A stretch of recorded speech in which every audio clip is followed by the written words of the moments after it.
Doctor, आमचं लग्न होऊन आता 6 महिने झालेत, पण अजून इंटरकोर्स होऊ शकलेला नाही.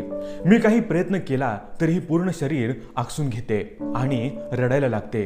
मग मी माघार घेतो. असंच चाललंय गेले कित्येक दिवस. कंटाळलो आहे मी आता.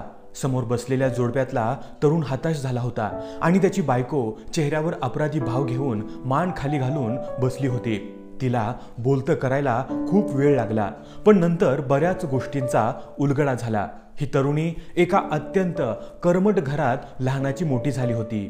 वयात आल्यापासून तिच्यावर अनेक बंधने घालण्यात आली होती.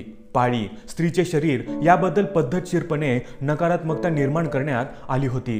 कोणत्याही पुरुषाला कधीही अंगाला हात लावू द्यायचा नाही अशी दहशत खूप घरांमध्ये मुलींच्या मनात निर्माण केली जाते. स्त्री पुरुष संबंधाची हवाही लागू दिली जात नाही. हिचे आई वडीलही वेगळ्या खोल्यांमध्ये झोपायचे. अशा वातावरणात वाढलेली मुलगी कोणतेही समुपदेशन न होता लग्न झाल्यावर लैंगिक जीवनाला सामोरी कशी जाणार? अशी परिस्थिती आपल्या समाजात खूप घरांमध्ये दिसते. पती पत्नी कुटुंबासमोर एकमेकांशी कायम सुरक्षित अंतर राखून वावरतात. पतीने साधा खांद्यावर हात ठेवला तरी पत्नी तो झटकून टाकते. त्याचे लैंगिक आयुष्य मुलांपासून लपवण्याचा आटोकाट प्रयत्न केला जातो.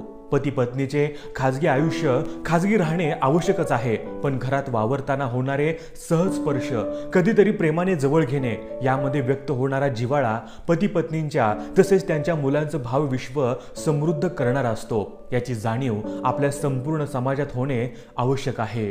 पालकांच्या लैंगिक जीवनाचे मुलांवरही दूरगामी असे परिणाम असतात. याची खूप पालकांना कल्पना नसते. कुटुंबामध्ये अशा काही गोष्टी कधीही बोलल्या गेल्या नाहीत तरी मुलांना त्या नकळत सेन्स होत असतात.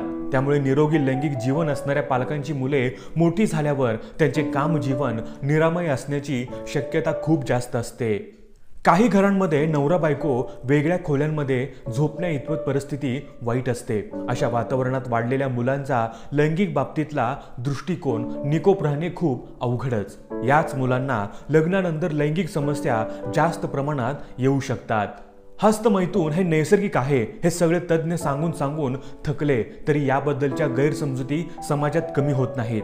हस्तमैथुनामुळे लैंगिक इच्छेचे नैसर्गिकरित्या दमन होते आणि ती व्यक्ती इतर महत्त्वाच्या गोष्टीकडे लक्ष केंद्रित करू शकते.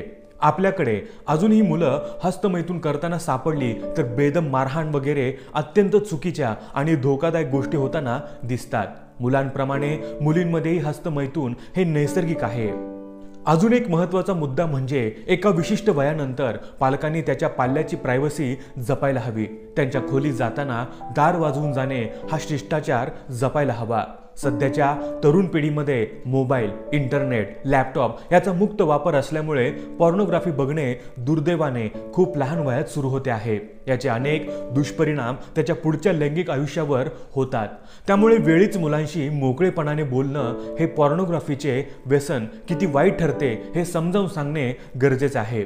हे सगळ्या पालकांना जमेलच असं नाही, पण मग याबद्दलचे लेख, पुस्तके, कार्यशाळा सुद्धा उपलब्ध असतात. त्याचा फायदा करून घेता येईल. वयात आलेल्या मुलांमुलींमध्ये परिपक्वतेचा खूपच अभाव असतो आणि भावनांचा गोंधळ आणि आवेग दोन्ही खूप जास्त. त्यामुळे या अजाण वयात काही चुका होऊ शकतात. आजकाल डेटिंग वगैरे गोष्टी शालेय वयातच सुरू होत आहेत. हा सगळा बदललेला काळाचा महिमा आहे. तो आपण थांबवू शकत नाही, पण मुलांना विश्वासात घेऊन हे मैत्री करायचं वय आहे, प्रेम करायचं नाही हे समजावून सांगू शकतो. मुला मुलींनी एकटे फिरायला न जाता ग्रुपने बाहेर जावे. कोणा एकाशी जास्त जवळीक वाढवणे याचीही वेळ नाही हे मुलांना पालक पटवून देऊ शकतात. त्यातूनही काही चूक झालीच तर आधी माझ्याकडे ये, मी तुला पूर्णपणे आधार देईन हा विश्वास पालकांनी मुलांना द्यायला हवा. नाहीतर एक चूक सावरण्यासाठी अजून पुढच्या भयंकर चुका मुलं करत जातात आणि शोकांतिका घडतात. तसेच मुले जशी मोठी होतील तसे त्यांच्याशी लैंगिक विषयावर बोलत राहणे यामुळे त्यांची मानसिकता निकोप राहू शकते. भारतीय पालक अजूनही त्यांच्या मुलांची लैंगिकता स्वीकारू शकत नाहीयेत. दुसरीकडे नव्या पिढीमध्ये लहान वयातच लैंगिक संबंध इतके सर्रास येत आहेत आणि पालकांना याची बिलकुल कल्पना नाहीये. त्यामुळे समाजात एक विरोधाभास निर्माण झाला आहे. हा कमी करण्यासाठी 2 पिढ्यांमध्ये सुसंवाद सुरू होणे अत्यावश्यक आहे. तरच भावी पिढीचे लैंगिक आणि मानसिक आरोग्य निकोप राहील. मित्रांनो, या व्हिडिओबद्दल तुमचं मत काय हे आम्हाला कमेंट करून जरूर कळवा.